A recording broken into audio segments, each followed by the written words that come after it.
Next question. A shopkeeper sells an article for rupees 324 after giving a discount of 28% on its marked price.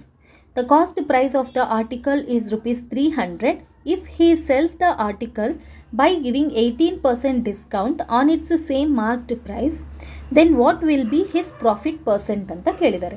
So ಈ question ತುಂಬ lengthy ಅಂತ ಅನಿಸುತ್ತೆ. ನಾವು step by step ಇದನ್ನು simplify ಮಾಡ್ತಾ ಹೋದರೆ ಈಸಿಯಾಗಿ ಆನ್ಸರ್ ಸಿಗುತ್ತೆ. ಫಸ್ಟ್ ಇಲ್ಲಿ ಅಬ್ಸರ್ವ್ ಮಾಡಿದಾಗ ಏನು ಕೊಟ್ಟಿದ್ದಾರೆ, ದ ಶಾಪ್ ಕೀಪರ್ sells an article for rupees 324 ಅಂದರೆ ಇದು ಏನಾಗುತ್ತೆ, ಸೆಲ್ಲಿಂಗ್ ಪ್ರೈಸ್ ಆಗುತ್ತೆ. ಸೊ ಸೆಲ್ಲಿಂಗ್ ಪ್ರೈಸು ಎಷ್ಟು ಅಂತಂದರೆ 324 after giving a discount of 28% on its marked price. So ಆ ಮಾರ್ಕ್ಡ್ ಪ್ರೈಸ್ ಎಷ್ಟು ಅನ್ನೋದು ಇಲ್ಲಿ ಕೊಟ್ಟಿಲ್ಲ. ಮಾರ್ಕ್ಡ್ ಪ್ರೈಸ್ ಮೇಲೆ 28% ಅಷ್ಟು ಡಿಸ್ಕೌಂಟ್ ಕೊಟ್ಟಾಗ ಅದು ಸೇಲ್ ಮಾಡೋದು ಎಷ್ಟಕ್ಕೆ ಅಂದರೆ 324ಗೆ ಅಂತಂದರೆ ನಾವಿಲ್ಲಿ ಫಸ್ಟು ಮಾರ್ಕ್ಡ್ ಪ್ರೈಸನ್ನು ಫೈಂಡ್ ಔಟ್ ಮಾಡೋಣ. ಸೊ ಹೇಗೆ ಇಲ್ಲಿ ಮಾರ್ಕ್ಡ್ ಪ್ರೈಸನ್ನು ಫೈಂಡ್ ಔಟ್ ಮಾಡೋದು ಅಂತಂದರೆ, ಡಿಸ್ಕೌಂಟ್ ಕೊಟ್ಟಿದ್ದಾರೆ. ಡಿಸ್ಕೌಂಟ್ ಪರ್ಸೆಂಟೇಜ್ ಎಷ್ಟು ಅಂತಂದರೆ 28% ಅಂತ ಕೊಟ್ಟಿದ್ದಾರೆ. ಹಾಗೆ cost price of the article ಕೊಟ್ಟಿದ್ದಾರೆ ಎಷ್ಟು ಅಂತಂದರೆ 300.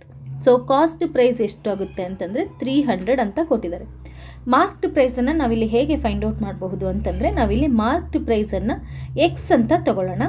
ಎಕ್ಸ್ ಅಂತ ತಗೊಂಡಾಗ ಈಗ 28% ಡಿಸ್ಕೌಂಟ್ ಅಂತಂದರೆ ಎಷ್ಟಿಗೆ ನಾವು ಅಲ್ಲಿ ಸೇಲ್ ಮಾಡೋಕ್ಕಾಗುತ್ತೆ ಅಂತಂದರೆ 100ಗೆ 72 ರೂಪೀಸ್ಗೆ ಸೇಲ್ ಮಾಡೋವಂಥದ್ದು ಅಲ್ವಾ. ಸೊ 100ಗೆ ಆರ್ಟಿಕಲ್ನ ಪ್ರೈಸ್ 100 ಇದ್ದಾಗ 72 ರೂಪೀಸ್ಗೆ ಸೇಲ್ ಮಾಡ್ತೀವಿ. ಈ 72 ಹೇಗೆ ಬಂತು ಅಂತಂದರೆ 100 ಮೈನಸ್ ಇಲ್ಲಿ ಕೊಟ್ಟಿರೋಂಥ ಡಿಸ್ಕೌಂಟ್ ಪರ್ಸೆಂಟೇಜ್ 28% ಅಲ್ವಾ. ಸೊ ಅದನ್ನು ಸಬ್ಟ್ರಾಕ್ಟ್ ಮಾಡಿದಾಗ 72 ಬರುತ್ತೆ. ಇಂಟು ಎಕ್ಸ್ ಅಂದರೆ 100ಗೆ 72 ಆಗಿದ್ದಾಗ ಮಾರ್ಕ್ಡ್ ಪ್ರೈಸ್ಗೆ ಎಷ್ಟು ಅಂತ ಫೈಂಡ್ ಔಟ್ ಮಾಡೋಣ. Okay, so is equal to ಹೀಗೆ ಇಷ್ಟು ಡಿಸ್ಕೌಂಟ್ ಕೊಟ್ಟಾಗ ಅವ್ನು ಸೇಲ್ ಮಾಡಿದ್ದು ಎಷ್ಟಕ್ಕೆ ಅಂತಂದರೆ ಅದು 324ಗೆ. ಸೊ ಇಲ್ಲೊಂದು ಈಕ್ವೇಷನ್ ಫಾರ್ಮಲ್ಲಿ ನಾವಿಲ್ಲಿ ಬರ್ಕೊಂಡಿದ್ದೀವಿ. ಇದನ್ನು ಸಿಂಪ್ಲಿಫೈ ಮಾಡಿದಾಗ ನಮಗೆ ಮಾರ್ಕ್ಡ್ ಪ್ರೈಸ್ ಸಿಗುತ್ತೆ. So x is equal to 324/72 into 100 ಆಗುತ್ತೆ. 2 3s are 6, 2 6s are 12, 2 5s are 10, 0 ಅಂದರೆ ಇಲ್ಲಿ 50 ಬರುತ್ತೆ. ಹಾಗೆ ಇಲ್ಲಿ 36 ಉಳ್ಕೊಂಡಿದೆ. So again by 2 1s are 2, 2 8s are 16, 2 25s are 50. ಇಲ್ಲಿ 18 ಉಳ್ಕೊಂಡಿದೆ. 18s are 324.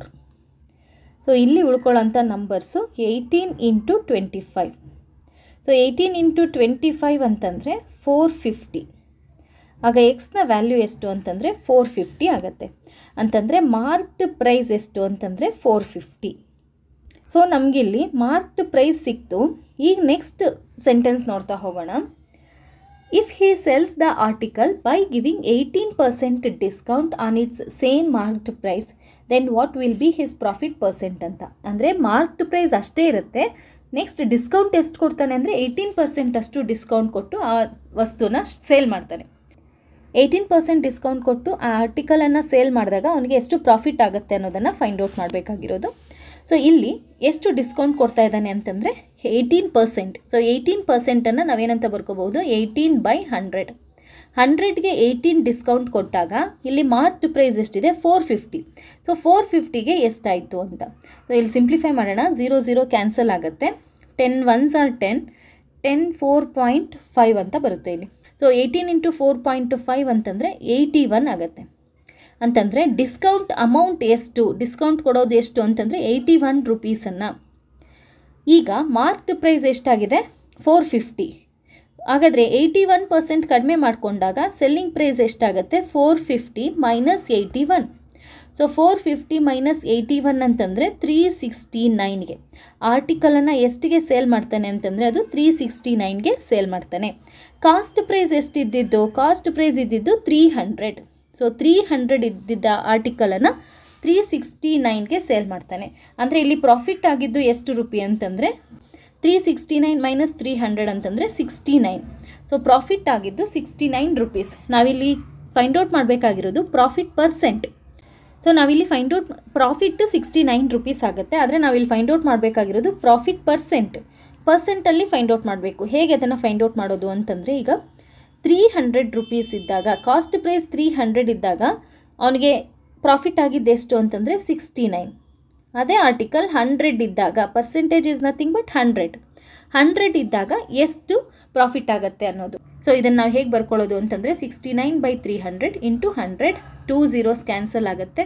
So 3 1s are 3, 3 2s are 6, 3 3s are 9. So 23% ಅಷ್ಟು profit ಆಗುತ್ತೆ. ಸೊ ಈ ಕ್ವೆಶನ್ಗೆ ಕರೆಕ್ಟ್ ಆನ್ಸರ್ ಯಾವುದು ಅಂದರೆ ಆಪ್ಷನ್ ಸಿ 23%.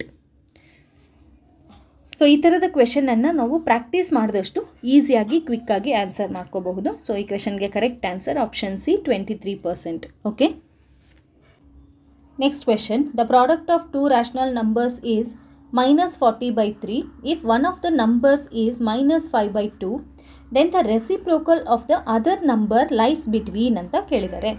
ಸೊ ಇಲ್ಲಿ ಎರಡು ರ್ಯಾಷನಲ್ ನಂಬರ್ಸ್ನ ಪ್ರಾಡಕ್ಟ್ ಕೊಟ್ಟಿದ್ದಾರೆ, ಹಾಗೆ ಆ ಎರಡರಲ್ಲಿ ಒಂದು ನಂಬರನ್ನು ಕೊಟ್ಟಿದ್ದಾರೆ. ನಾವು ಫೈಂಡ್ ಔಟ್ ಮಾಡಬೇಕಾಗಿರೋದೇನು, ಇನ್ನೊಂದು ನಂಬರ್ನ ರೆಸಿಪ್ರೋಕಲನ್ನು ಫೈಂಡ್ ಔಟ್ ಮಾಡಬೇಕು. ಸೊ ಇಲ್ಲಿ ಹೇಗೆ ಫೈಂಡ್ ಔಟ್ ಮಾಡೋದು ಅಂತಂದರೆ ಆ ಇನ್ನೊಂದು ನಂಬರನ್ನು ನಾವು ಎಕ್ಸ್ ಅಂತ ತಗೊಳ್ಳೋಣ. ಸೊ ಎಕ್ಸ್ ಇಂಟು -5/2, ಇಲ್ಲಿ ಒಂದು ರ್ಯಾಷನಲ್ ನಂಬರ್ -5/2 ಅಂತ ಕೊಟ್ಟಿರೋದ್ರಿಂದ X into -5/2 is equal to -40/3. So ಇದನ್ನು ಸಿಂಪ್ಲಿಫೈ ಮಾಡ್ತಾ ಹೋಗೋಣ.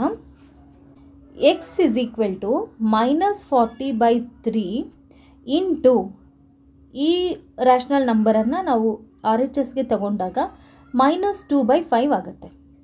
ಸೊ ಇಲ್ಲಿ 5 1s are 5, 5 8s are 40. So x is equal to minus into minus ಅಂದರೆ ಪ್ಲಸ್ ಆಗುತ್ತೆ. 8 2s are 16/3. ಸೊ ಎಕ್ಸ್ನ ವ್ಯಾಲ್ಯೂ ಎಷ್ಟು ಅಂತಂದರೆ 16/3. ನಾವಿಲ್ಲಿ ಫೈಂಡ್ ಔಟ್ ಮಾಡಬೇಕಾಗಿರೋದು ಏನು ಅಂತಂದರೆ ಈ ಎಕ್ಸ್ ವ್ಯಾಲ್ಯೂ ಇದೆಯಲ್ಲ ಇದರ ರೆಸಿಪ್ರೋಕಲ್ ವ್ಯಾಲ್ಯೂ ಕೊಟ್ಟಿರೋಂಥ ಯಾವ ರ್ಯಾಷನಲ್ ನಂಬರ್ಸ್ನ ನಡುವೆ ಇರುತ್ತೆ ಅನ್ನೋದನ್ನು ಫೈಂಡ್ ಔಟ್ ಮಾಡಬೇಕು. ಸೊ ಎಕ್ಸ್ ವ್ಯಾಲ್ಯೂ 16/3 ಆದಾಗ ಇದರ ರೆಸಿಪ್ರೋಕಲ್ ಏನಾಗಿರುತ್ತೆ, ರೆಸಿಪ್ರೋಕಲ್ಲು 3/16 ಆಗಿರುತ್ತೆ. ಸೊ 3/16 ಈ ಕೊಟ್ಟಿರೋಂಥ ರ್ಯಾಷನಲ್ ನಂಬರ್ಸ್ನ ಯಾವ ರ್ಯಾಷನಲ್ ನಂಬರ್ನ ನಡುವೆ ಇರುತ್ತೆ ಅನ್ನೋದನ್ನು ಫೈಂಡ್ ಔಟ್ ಮಾಡಬೇಕು. ಸೊ ಇದನ್ನು ಹೇಗೆ ಫೈಂಡ್ ಔಟ್ ಮಾಡೋದು ಅಂತಂದರೆ ಫಸ್ಟ್ ನಾವು ಇದನ್ನು ಡೆಸಿಮಲ್ ಫಾರ್ಮಲ್ಲಿ ಬರ್ಕೊಳ್ಳೋಣ. 3/16ನ ಡೆಸಿಮಲ್ ವ್ಯಾಲ್ಯೂ ಏನಾಗಿರುತ್ತೆ ಅಂದರೆ 0.187 ಆಗುತ್ತೆ. ಈಗ ಕೊಟ್ಟಿರೋ ಆಪ್ಷನ್ಸನ್ನು ನೋಡೋಣ. ಕೊಟ್ಟಿರೋ ಆಪ್ಷನ್ಸಲ್ಲಿ ಫಸ್ಟ್ ನಮಗಿಲ್ಲಿ 3/20 ಇದೆ. 3/20 ಅಂತಂದರೆ 0.15, ಹಾಗೆ 9/50 ಅಂತಂದರೆ 0.18. ಸೊ ನಮ್ಗೆ ಇಲ್ಲಿ ಬೇಕಾಗಿರೋದು 0.187 ಅಂದರೆ ಇಲ್ಲಿ 18 ಕೊಟ್ಟಿದ್ದಾರೆ. 187 ಅಂತಂದರೆ ಇದಕ್ಕೆ ನೆಕ್ಸ್ಟ್ ಬರುತ್ತೆ ಅಲ್ವಾ. ಸೊ ಹಾಗಾಗಿ ಆಪ್ಷನ್ ಎ ಅಲ್ಲ, ಆಪ್ಷನ್ ಬಿ ಅನ್ನು ನೋಡೋಣ. 9/50 ಅಂತಂದರೆ 0.18, ಹಾಗೆ 1/5 ಅಂತಂದರೆ 0.2. ಸೊ ನಮಗೆ ಬೇಕಾಗಿರೋಂಥ ನಂಬರು 0.187, 0.18 ಆದಮೇಲೆ ಬರುತ್ತೆ ಅಲ್ವಾ. 0.18 ಹಾಗೆ 0.2 ಇವುಗಳ ನಡುವೆ ನಮಗೆ ಬೇಕಾಗಿರೋಂಥ ನಂಬರ್ ಇರುತ್ತೆ. ಹಾಗೆ ಆಪ್ಷನ್ ಸಿ ನೋಡೋಣ.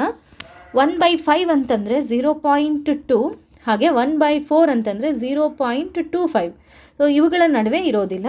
ಹಾಗೆ ಫೋರ್ತ್ ಆಪ್ಷನ್ ನೋಡಿದಾಗ 1/4 ಅಂತಂದರೆ 0.25, 1/3 ಅಂತಂದರೆ 0.33. ಸೊ ಇವುಗಳ ನಡುವೆ ಕೂಡ ಬರೋದಿಲ್ಲ. ಸೊ ಹಾಗಾಗಿ ಈ ಕ್ವೆಶನ್ಗೆ ಕರೆಕ್ಟ್ ಆನ್ಸರ್ ಯಾವುದು ಅಂದರೆ ಆಪ್ಷನ್ ಬಿ 9/50 ಆ್ಯಂಡ್ 1/5ನ ನಡುವೆ 3/16 ಅನ್ನೋದು ಇರುತ್ತೆ ಅಂತ. ಸೊ ಈ ಡೆಸಿಮಲ್ ಫಾರ್ಮ್ಗೆ ಕನ್ವರ್ಟ್ ಮಾಡ್ಕೊಂಡಾಗ ನಾವು ಈಸಿಯಾಗಿ ಇಲ್ಲಿ ಫೈಂಡ್ ಔಟ್ ಮಾಡ್ಬೋದು. Next question. If x/y is equal to -1/3 whole to the power of -3 divided by 2/3 whole to the power of -4, then what is the value of x/y plus y/x whole to the power of -1 ಅಂತ ಕೊಟ್ಟಿದ್ದಾರೆ. ಇಲ್ಲಿ ಎಕ್ಸ್ಪೋನೆನ್ಸನ್ನು observe ಮಾಡಿದ್ರೆ ಎಕ್ಸ್ಪೋನೆನ್ಸು negative numbers ಇದೆ.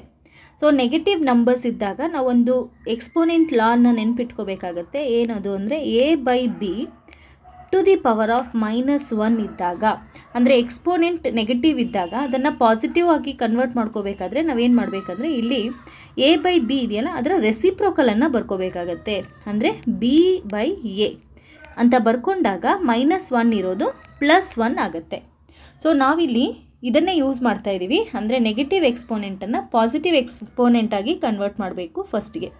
So ಈಗ x/y ಏನಂತ ಕೊಟ್ಟಿದ್ದಾರೆ, x/y is equal to -1/3 to the power of -3 divided by 2/3 to the power of -4 ಅಂತ ಕೊಟ್ಟಿದ್ದಾರೆ. ಸೊ ಇಲ್ಲಿ ನೆಗೆಟಿವ್ ಎಕ್ಸ್ಪೋನೆಂಟ್ಸನ್ನು ಪಾಸಿಟಿವ್ ಎಕ್ಸ್ಪೋನೆಂಟ್ ಆಗಿ ಬರ್ಕೊಳ್ಳೋಣ. ಆಗೇನಾಗುತ್ತೆ, ಇದರ ರೆಸಿಪ್ರೋಕಲ್ ಬರ್ಕೋಬೇಕಾಗತ್ತೆ. ಅಂದರೆ 3/-1 ಅಂತ ಬರ್ಕೊಂಡಾಗ -3 ಇರೋದು 3 ಆಗುತ್ತೆ. ಡಿವೈಡೆಡ್ ಬೈ ಹಾಗೆ ಬರ್ಕೊಳ್ಳೋಣ. 2/3ನ ರೆಸಿಪ್ರೋಕಲ್ 3/2 -4 ಇರೋದು 4 ಆಗುತ್ತೆ. ಸೊ ಈಗ ಈ ಎಕ್ಸ್ಪೋನೆಂಟ್ ಏನಿದೆ ಈ ಎರಡೂ ನಂಬರ್ಸ್ಗೂ ಅಪ್ಲಿಕಬಲ್ ಆಗುತ್ತೆ. ಅಂದರೆ 3 ವ್ಯಾಲ್ಯೂ ಎಷ್ಟು ಅಂದರೆ 27. ಹಾಗೆ -1³ ಅಂತಂದರೆ -1 ಬರುತ್ತೆ.